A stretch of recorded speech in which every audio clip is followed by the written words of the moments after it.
¿Qué tal, amigos? Muy buen día. Me da muchísimo gusto saludarte y darte la bienvenida. Espero que estés muy bien y que la estés pasando muy bien. Tuvimos un fin de semana muy arduo, estuvimos visitando diferentes sitios porque, bueno, nos han estado preguntando, tú sabes, formar parte y tener y contar con este pequeño detalle que queremos dejar en tu corazón. El recuerdo de 10 años de esfuerzos, gracias a ti por los 10 años de ese Congreso de la Divina Misericordia en esta ciudad, en San Antonio, Texas. Y estamos muy contentos. Ha sido mucho tiempo, con gran esfuerzo, con gran trabajo, sin embargo, con muchos frutos. Y eso nos motiva a seguir adelante. 2019 se cumplen 10 años de haber iniciado este esfuerzo gracias a ti. Y lo importante es sembrar una semillita en nuestros corazones y poder, como he dicho siempre, nosotros no vamos a convertir a los demás, nosotros no, pero sí podemos invitarlos y esa es nuestra misión constante. Procurar el bien de las almas, deseándoles siempre bien, acercándolos a Cristo, invitándolos para que formen parte de este mensaje y que escuchen, traigan a su vida esa buena nueva que es el mensaje de la misericordia y con eso la esperanza en Cristo. Y la esperanza de una nueva vida. Pero la conversión implica un gran paso. Es la toma de decisiones y, por supuesto, con la voluntad en ella para seguir adelante. El mensaje puede venir. Tú lo puedes aceptar o no aceptar, pero después hay que continuar ese paso. La perseverancia. Sin embargo, a la hora de perseverar, hay muchos de nuestros amigos que ya no se comprometen en ese paso. Y aunque no lo creas, a veces el primer obstáculo para poder cambiar en nuestra vida cotidiana, profesionalmente y también en cuanto a nuestra fe, pues es uno mismo. ¿Por qué? ¿Qué es lo que hace difícil en las personas el cambio? ¿Y cuál es el efecto psicológico de la conversión en una persona? De eso te voy a hablar el día de hoy. No sin antes recordarte que corras, que hagas lo necesario, porque ya se nos están acabando los vales para que en este mes, el 23, recojan la medalla de los 10 años de Congreso de la Divina Misericordia, que estará llegando el día 23 de agosto en Gifts of Faith de Indra Moore, aquí en San Antonio, Texas. A las personas que son de fuera, no se preocupen porque las vamos a reservar para la puerta el día del Congreso, pero tienen que asegurarse de tener el vale que les identifique para poderlo mostrar a la entrada. Así que, bueno, pues vamos a empezar con el tema de esta mañana. El término conversión significa una transformación.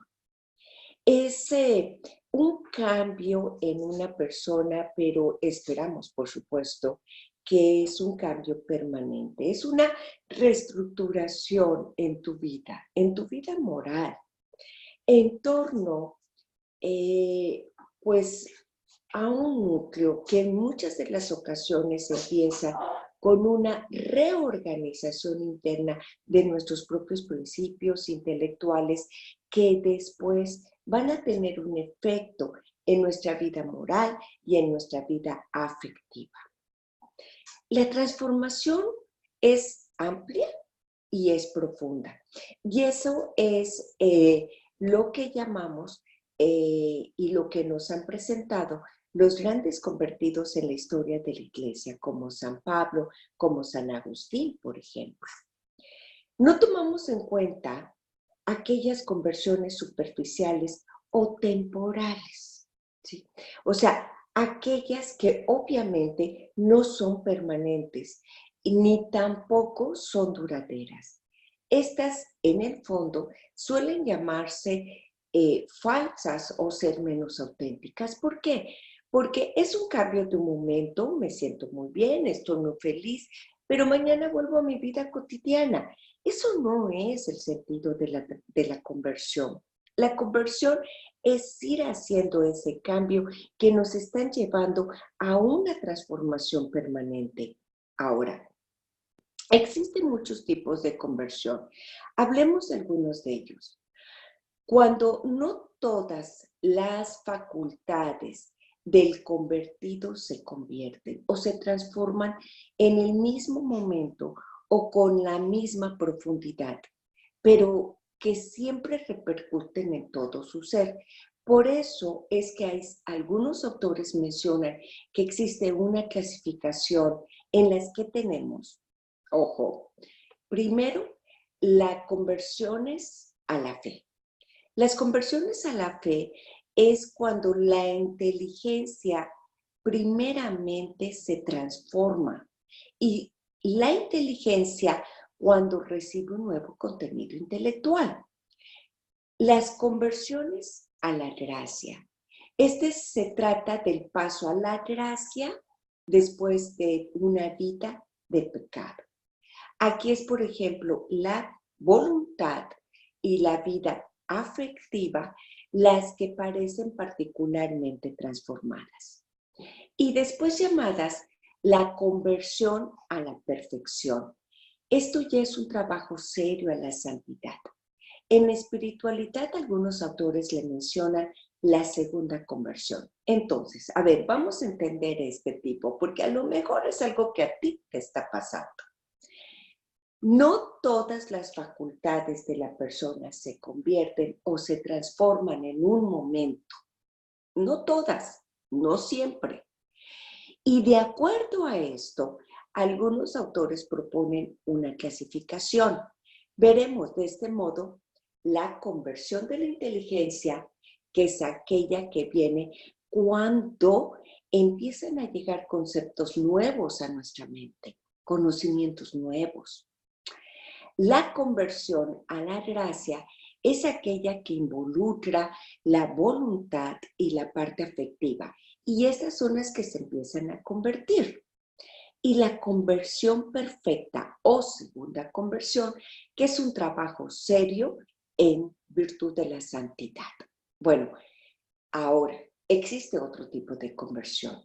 Según el modo que se produce, se puede distinguir las conversiones comunes u ordinarias o aquellas que se realizan sin sobrepasar los límites de lo normal, sin sobrepasar lo ordinario, sin fenómenos extraordinarios, ¿sí? Y las conversiones extraordinarias son aquellas que se producen de una manera misteriosa, de una manera, en muchas de las ocasiones tienen un comienzo intenso, místico, con predominio por el influjo de la gracia. Bueno, pues también existen las conversiones graduales o prolongadas. Son aquellos que van paso a paso, que toman su tiempo. Quizás es justo lo que nos pasa a ti y a mí. O las conversiones repentinas, como las de San Pablo, por ejemplo. ¡Pum! Se cayó del caballo. O las conversiones con luchas constantes y contrastantes. Es con grandes luchas interiores, como es el caso, por ejemplo, de San Agustín. Entonces, voy a repetir para ver si puedo ser lo más claro posible, porque este es un tema que a mí me interesa mucho compartir contigo, porque hay mucha gente que está en el paso, en el proceso de esa conversión y cree que no lo está. O hay mucha gente que quiere comparar su conversión con la de otros y la conversión es un proceso personal y único. Uno de ellos es tuyo. ¿Cuál será? Las conversiones intelectuales, las conversiones a la gracia, pasiones y afectividad, la conversión a la santidad. Pero también están las conversiones ordinarias, las extraordinarias, ¿verdad? Las repentinas, las de luchas y contrastes, ¿verdad? las repentinas y las prolongadas. Ordinarias, extraordinarias, prolongadas, repentinas y con grandes luchas. 5 tipos de conversiones con tres tipos de facultades que se ven convertidas. Pero algunos autores integran otro tipo de conversiones. Por ejemplo, dependiendo de la causa, que pueden ser conversiones intelectuales, que intelectuales discursivas, que estas son las que predominan un trabajo lento y discursivo con la inteligencia, ¿no? ¿En qué consiste? Es aquella en donde la mente se hace muchas preguntas. ¿Por qué soy católico? ¿Por qué me convertí? Es un trabajo intelectual, es un trabajo de reflexión. Las conversiones intuitivas, que parecen como una luz, como una intuición, como que la persona repentinamente es iluminado por el Señor, como San Pablo en el camino de Damasco, que le llega una luz fulminante y eso le hace un cambio total de su vida. Y las conversiones volutivas, en donde parece ser que es más bien la voluntad, y son generalmente por una vida, son frecuentes en la conversión de vida de gracia y en las conversiones de perfección, o sea, en las que interviene la voluntad, en las que intervienen los afectos y el compromiso serio de trabajo con la santidad. Cualquiera que sea, hay un efecto psicológico en las personas. La conversión, psicológicamente hablando, significa un doble sentimiento. Por un lado, ese deseo del Señor, pero por otro lado, como que se entra en una crisis. Bueno, pues toda conversión comienza con una crisis. Es una situación relacionada con alguna especie de sufrimiento. Pudiera darse, por ejemplo, como fruto de algo que un sufrimiento como un fracaso, que nosotros consideramos como un fracaso, ya sea físico, ya sea moral, ya sea espiritual, en donde se abre otro campo de la vida interior.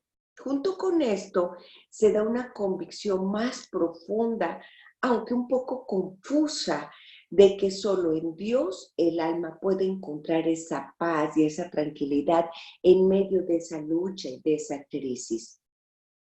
Si solo se da la crisis, el proceso no termina en una conversión, sino simplemente en una desesperación. Ahora, existen diferentes tipos de crisis y hablo de 3 en particular. La crisis moral, que es esa parte de la experiencia del pecado que abarrota la moral y el sentido de no merecer, ese sentido de ser diferente, de estar sucio, de haber faltado. Quizás en algunos se pudiera presentar el sentimiento de la culpa, por ejemplo, porque es un remordimiento en este tipo de conversión causado por todos los pecados cometidos, por ese sentimiento de vacío interior y esa necesidad de paz interior. Muchas veces el alma se comporta como si quisiera salir huyendo de una mirada que está desde adentro, pero obviamente no lo puede evitar y no es fácil quererse esconder. Así que en ese sentido vamos a encontrar un gran ejemplo y un diálogo al respecto en el libro de las Confesiones de San Agustín, cuando dice: narraba estas cosas Ponticiano y mientras él hablaba, tú, Señor, me trastocabas a mí mismo, quitándome de mi espalda a donde yo me había puesto para no verme y poniéndome delante de mi rostro para que viese cuán feo era, cuán deforme, sucio, manchado y ulceroso. Oh, También San Pablo podría describir algo al respecto en sus cartas. Sí, es la sensación que nos produce ese conflicto moral. He hecho esto, me siento mal por haberlo hecho, estoy en crisis, deseo de Dios, no sé si me va a perdonar porque falté, o sea, es una crisis, es lo que nosotros estábamos comentando. Está la crisis espiritual, está la crisis física. Vamos, ¿qué te parece a la crisis espiritual? La otra manera de crisis es la crisis espiritual. Bueno, este tipo de crisis se da más bien cuando estamos hablando de la segunda conversión. ¿Recuerdas? Esa conversión de la perfección, el compromiso serio a la santidad. Y esta crisis es necesaria para que realmente despegue esa santidad. Se caracteriza por tener la conciencia de cierta mediocridad o vivir la vida de una manera superficial. No es más fácil que la conversión del pecado a la gracia, porque en esta crisis, al menos en esta etapa, es como pedirle a la persona que realmente ya se abandone en el todo. Y esta persona no alcanza verdaderamente, siente como que no alcanza ese sentido de libertad. Es la crisis que no pasó. Por ejemplo, en el Evangelio vemos al joven rico. Sí, Señor, te sigo. Y entonces el Señor dice, ok, pues deja todo. Y él se ve como en una crisis, en un conflicto. Te quiero seguir, quiero estar contigo, pero a la vez como que no soy capaz de tener la libertad suficiente para poder dejar todo lo necesario para seguirte. Y es necesario, el conflicto entra en esa conciencia de que necesitamos abandonarnos, necesitamos dejar todos para ser completamente y en plenitud para Dios. Nos vamos a otra crisis. ¿Qué te parece? Ya hablamos de la crisis moral, ya hablamos de la crisis espiritual.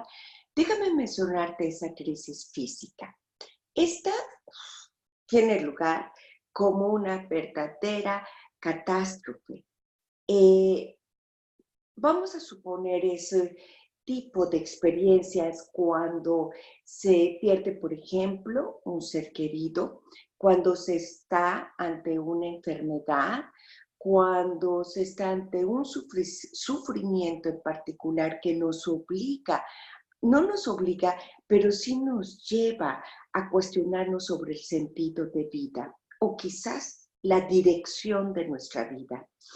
A veces, cuando este dolor golpea muy fuerte a la puerta de nuestra existencia, el alma se ve obligada a mirarse dentro de sí misma. La persona se ve obligada a mirarse dentro de sí misma y examinar un poco toda la raíz de su existencia. Este es un momento difícil, pero particularmente es un momento doloroso. No solo el dolor o la crisis que lleva a este estado, sino luego el enfrentamiento o el mirarse a sí mismo lo que provoca. Por eso no es tan fácil estar en él. Y cuando una persona nos habla de sufrimiento interior, debemos de poner una atención y caridad suficiente para acompañarle en el proceso.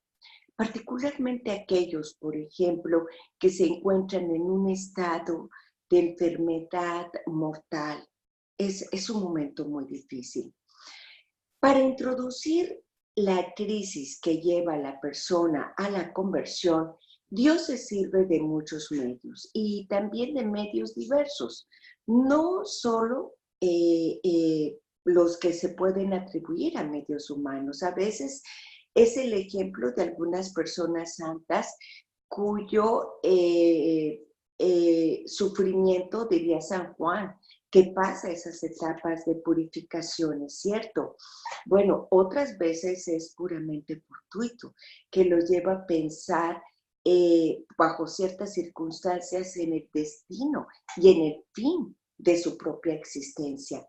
Pero junto con esas crisis, la psicología de la persona intenta tener a la larga, en algún momento, la purificación de ese pecado, de alcanzar realmente la paz de su alma y de alcanzar o profundizar en ese deseo de Dios. A veces se tiene la sensación como de que se está buscando algo, alguien que no se termina de encontrar, o como que no hay el rumbo para poder encontrarse con aquello que se espera llene ese vacío o sensación de vacío interior. Se sabe que se necesita. Y suele mezclarse esta búsqueda con un poco de miedo también para entregarse a ese alguien por el temor de estar totalmente absolutilizado, no sé, quizás de que yo quiero ese alguien, pero a la vez tengo miedo de no poder entregarme o de que finalmente voy a ser entregado y voy a perder esa libertad. El hombre tiene muchos miedos a sí mismo y miedos contrarios. Quiero ser libre, pero tengo miedo a ser libre. Quiero amar, pero tengo miedo a amar. Sé que necesito perdonar, pero a la vez tengo miedo a perdonar.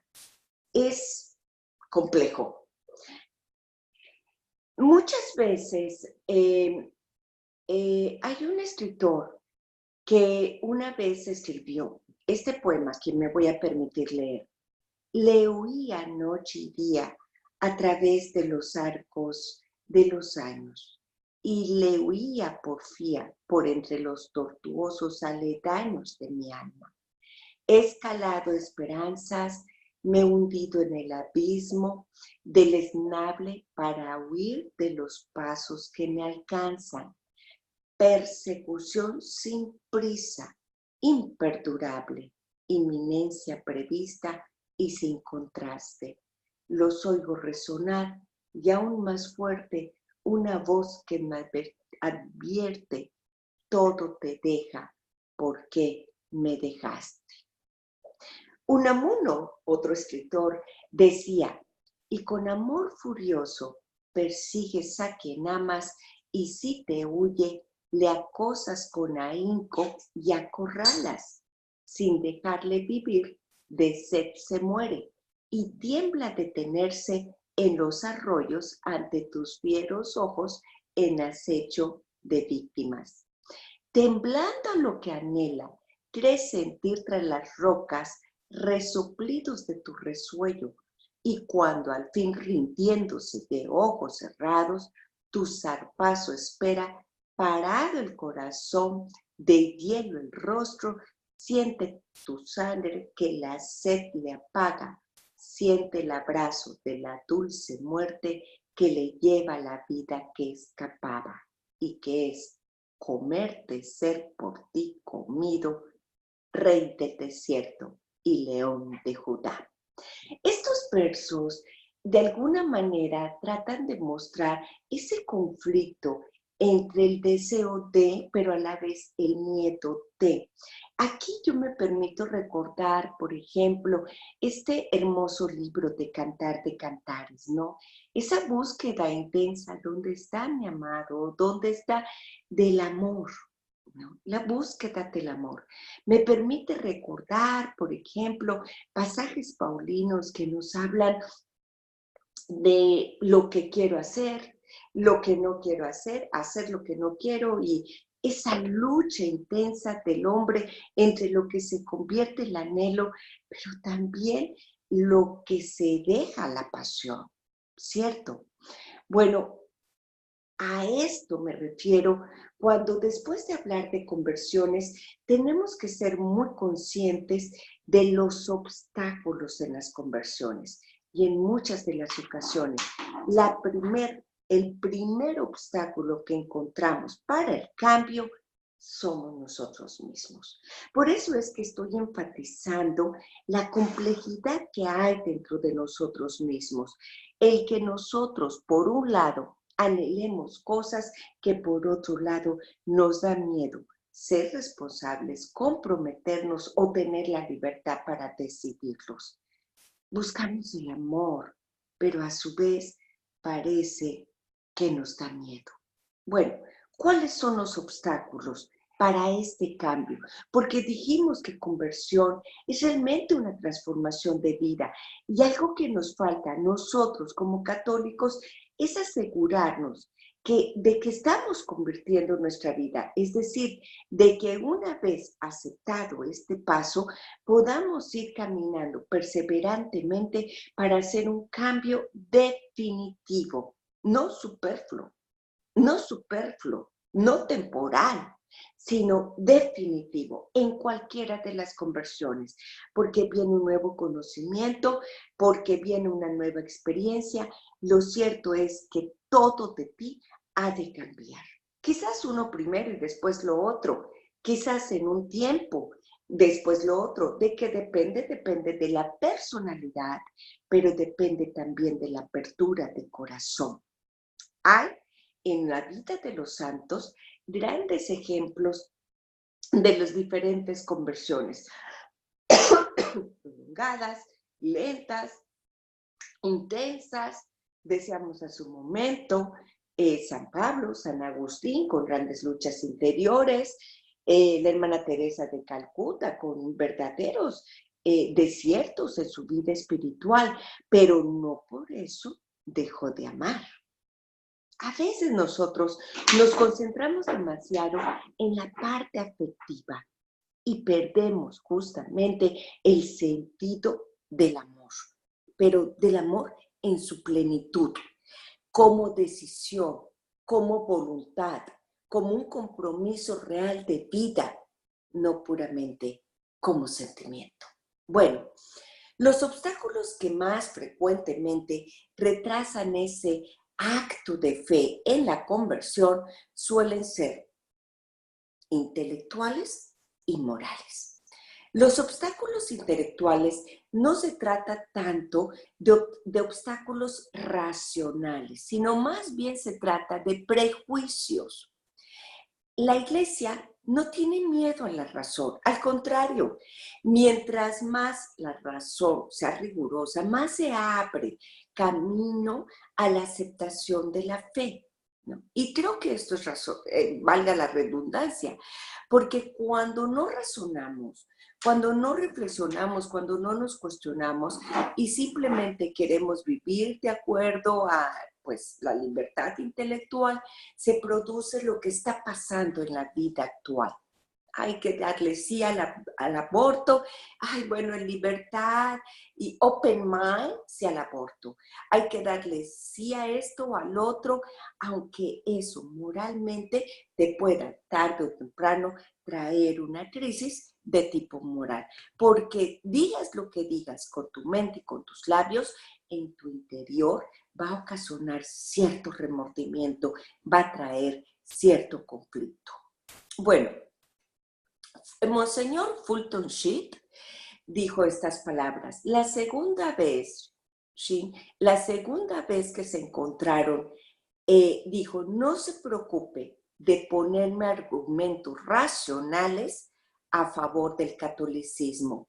Estoy ya dispuesto a admitir que el entendimiento es un arma despuntada, incapaz de tener razón en los argumentos que más me molestan. El intelecto es un arma despuntada. Pero decía, hábleme de la fe, solo de la fe, independientemente del entendimiento. Y Monseñor, este fue un diálogo que tuvo Monseñor con una conversa. Y eso es lo que le decía a la conversa. Perdón, ya me estaba confundiendo. Entonces, Monseñor Fulton le contestó, no se puede menospreciar la razón. Es un error cometido. Precisamente por eso hay gente que cree que un hombre Moscú en Idaho puede ser un dios, solo por el hecho de que afirma que lo es.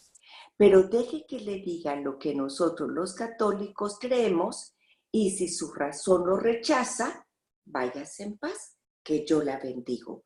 Pero luego, como amigo, que no se niegue de emplear el entendimiento. No se puede separar. No se puede separar. No quiero razonar mucho, no quiero entender, solo quiero vivir la fe. Está bien, pero dicen por ahí, dame razones de tu fe.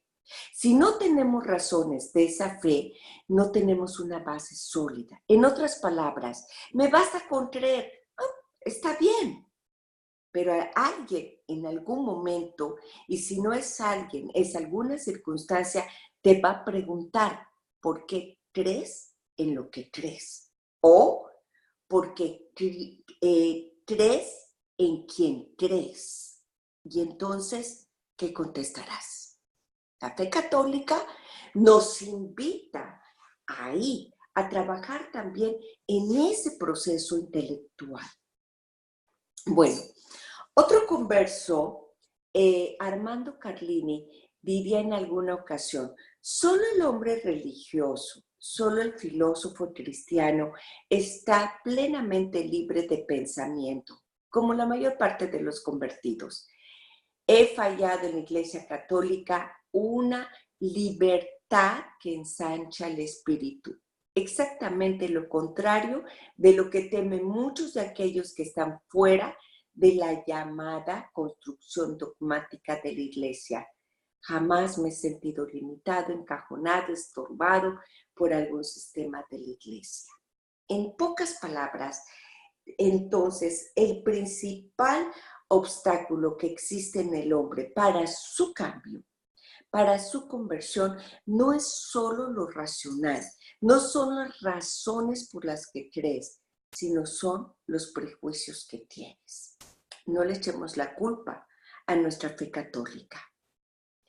Especialmente, esos prejuicios caen en esas almas imbuidas de racionalismo, imbuidas de materialismo, imbuidas en el escepticismo, junto a la profesión de muchas otras doctrinas que se están dando e ideologías en el mundo actual. Y hay que también añadir algunos defectos de un espíritu que intenta aplicar ciertos razonamientos o métodos de una manera inadecuada. La conversa Greta Palmer decía, leí libros mucho más preciosos que los de Chesterton. Leía obras anticatólicas, pero examinadas críticamente. Las razones del catolicismo presentadas por Santo Tomás no ofrecían motivos de excusa. Mi conversión estuvo llena de repugnancia. Llamé a todas las puertas para asegurarme de que en ellas había algo más que el vacío antes de admitir que esta única puerta estuviese de verdad abierta sobre los secretos del universo y descubrí que toda dificultad, que toda duda que quedaba en mi ateísmo había sido examinada y resuelta siglos antes de que yo existiera. Vi que no existen hechos o hipótesis de la moderna física y astronomía que no puedan ser confortables a los brazos de la Iglesia. Pero descubrí históricamente hablando que la gente parece querer dejar la Iglesia porque está deseosa de cosas prohibidas, pero no deseosa de verdades profundas. ¡Wow! O sea, si Greta dijo muchas cosas que tú y yo no alcanzamos a comprender en este momento, creo que tú y yo pudiéramos quedarnos con su última línea. La gente hoy en día está deseosa de cosas prohibidas, pero no de verdaderas, pero no de verdades profundas. no de verdades profundas. Dime lo que yo quiero escuchar, Dios, y estoy contigo. ¿Sí? Dígame que hay que aprender, pero bueno, esto ya lo sé, yo puedo seguir sola, ya tengo muchos años de experiencia. Tráteme bonito o me voy. Pero a veces esa verdad viene con ciertas correcciones o las correcciones traen la verdad. Esa es la luz que llega a nuestra vida, pero es lastimosamente en muchas de las ocasiones la luz que negamos. En otras palabras, que nos negamos permaneciendo en la oscuridad. Voy a una pausa. Enseguida regreso. Bueno, estamos hablando de la conversión, hemos pasado que esa conversión traerá ciertos cambios. Hemos estado hablando de lo que es este cambio mental, este cambio en el intelecto. Pero bueno, ¿qué pasa después? Viene el desenlace a la conversión, que trae al convertido una experiencia totalmente única que se expresa con ciertos descubrimientos, como luces que vienen a nuestra vida. Experimentan varios efectos, por ejemplo, como descubrimientos a la razón, ¿no? Muchos temen inicialmente que creer signifique renunciar a su propia libertad de espíritu y inclusive a su propia razón. Yo he escuchado cosas como si creer en Dios es o hacer la voluntad de Dios es como dejar de ser yo, o por qué se nos habla de libre albedrío si tenemos que hacer la voluntad de Dios. O sea, estas ideas confusas que en realidad son excusas y habla en profundidad del temor que tienes a entrar a un campo quizás incierto, quizás desconocido, pero creyendo que dejarás de ser tú cuando quizás simplemente has aprendido a vivir de una única manera y tienes miedo a descubrir una manera de vivir de forma diferente. Entonces, estas personas se dan cuenta que lejos de suprimir la razón y la libertad de espíritu, lo que viene a pasar es que la libertad de espíritu viene a reforzar la razón o la razón a la libertad de espíritu. Es un campo nuevo, no pierdes tu libertad. Dios la ha concedido y no va a ser Él el que te la quite. El descubrimiento de nuevos horizontes. Una experiencia totalmente nueva. Es cuando el hombre alcanza la plenitud de su vida. Pero descubrir nuevos horizontes no es fácil, porque en realidad tienes que dar sí y aceptar que hay que hacer un cambio, que hay una ruta diferente en tu vida. Déjame planteártelo de esta manera. Tú tienes una ruta para ir a casa todos los días y quizás tengas una o dos calles alternativas. Perfecto. Pero a lo mejor viene alguien y te dice que esas no son las únicas rutas. Descubrir, explorar la nueva ruta que te sugieren te va a llevar cierto tiempo. A lo mejor vas a decidir explorarlo un día que tengas más tiempo, que puedas ir con calma, por en caso te pierdes. A lo mejor necesitas hacerlo con alguien que ya conoce esa ruta para que te guíe. A lo mejor decides hacerlo en compañía, como si fuera un paseo, para tener el tiempo de, no sé, regresar o enseñar a otra persona o compartir con alguien si será una buena opción que considerar para el futuro. En este ejemplo, ¿cómo actuarías tú? ¿Qué es lo que tú harías para explorar una nueva ruta que te lleve a casa, de trabajo a casa o de tu iglesia, de tu parroquia a la casa? ¿Has notado cuál es tu actitud? ¿Te cuesta trabajo cambiar de ruta?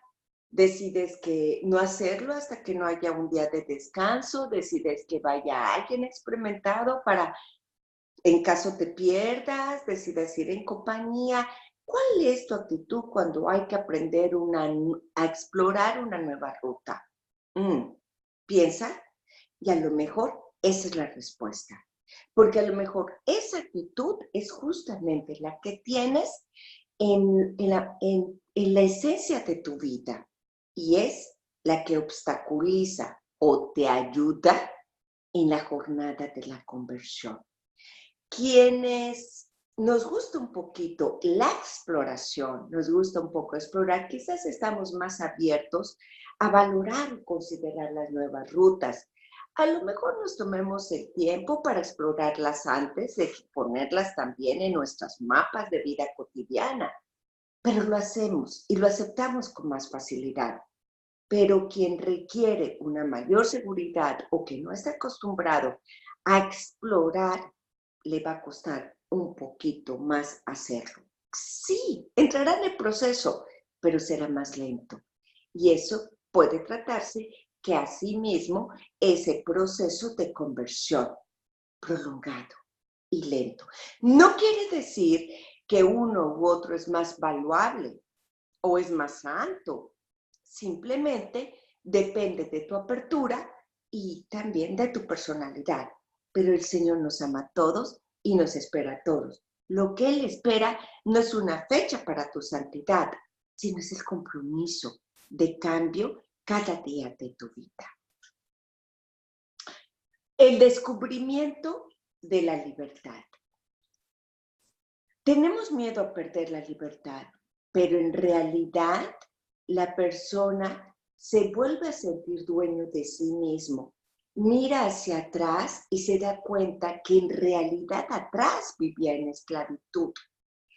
Y todo lo que antes poseía, pues no era precisamente lo mejor para sí. No era lo mejor para sí. El descubrimiento de la libertad. Todos deseamos ser libres y creemos que lo somos. Y creemos que estar con Dios nos hace más cautivos porque hay una lista de 10 mandamientos. Pero en realidad, en nuestra vida cotidiana, somos más cautivos, estamos más cautivos. Nos esclaviza el pecado, nos esclavizan las pasiones, nos esclavizan los prejuicios. No nos da la libertad para amar. Incluso, es tan fácil. La culpa, el remordimiento, la falta de perdón, no nos deja vivir en paz. Entonces, ¿por qué no darle la oportunidad a tu alma, en la gracia de Dios, que conozcas y explores ese campo que quizás en tu interior has anhelado? Una verdadera libertad. Cuando tú abras tus alitas, cuando tú abras esa nueva perspectiva, no tengas miedo, porque Dios no te va a soltar de la mano y te va a dejar caer como del avión hacia la tierra sin haber recibido el entrenamiento del paracaídas. Él irá despacio, paso a paso contigo, porque después de haberte hecho tanto daño tú mismo en el mundo y haber regresado a Dios, no se va a permitir perderte. Entra con confianza que el Señor está contigo. El descubrimiento de la luz, la vida y el sentido.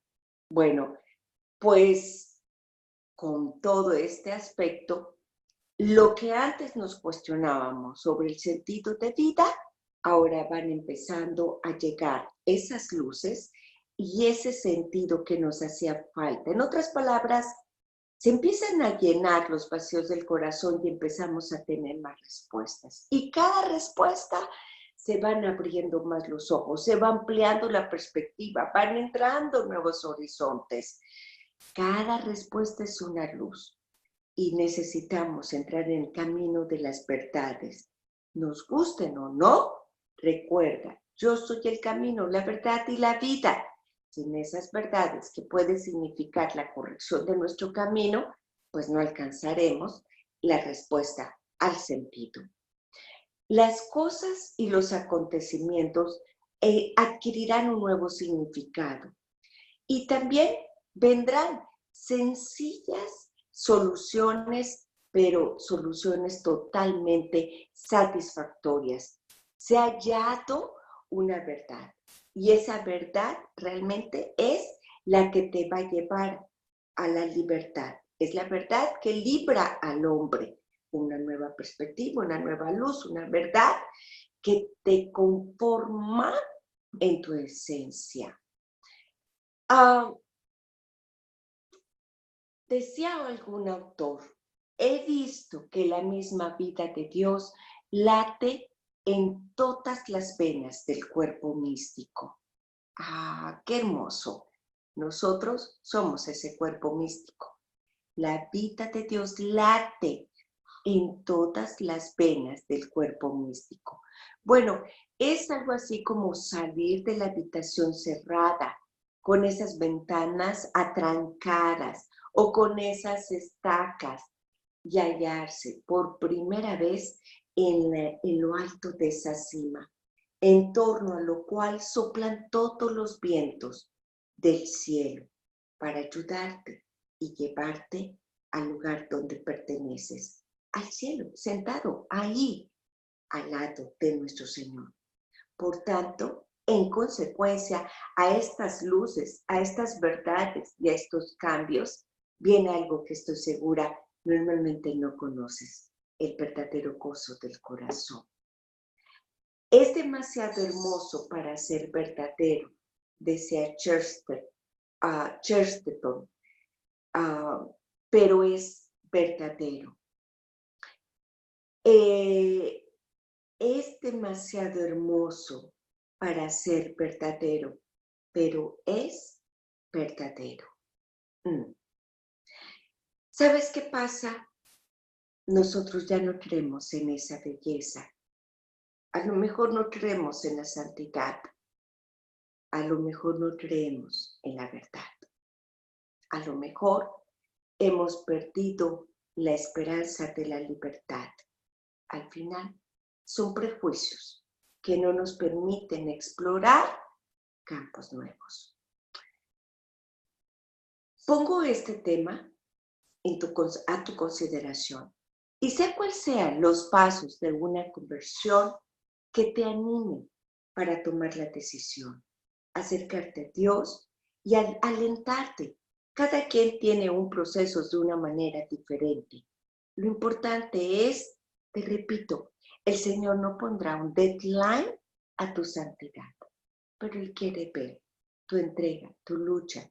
Él quiere ver los pasos para ir cambiando tu vida.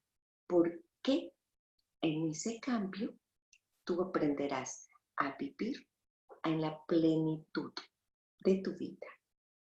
Paz, en ese gozo, con esa dignidad, en esa libertad y basado en algo que nuestro Señor es y nos enseña.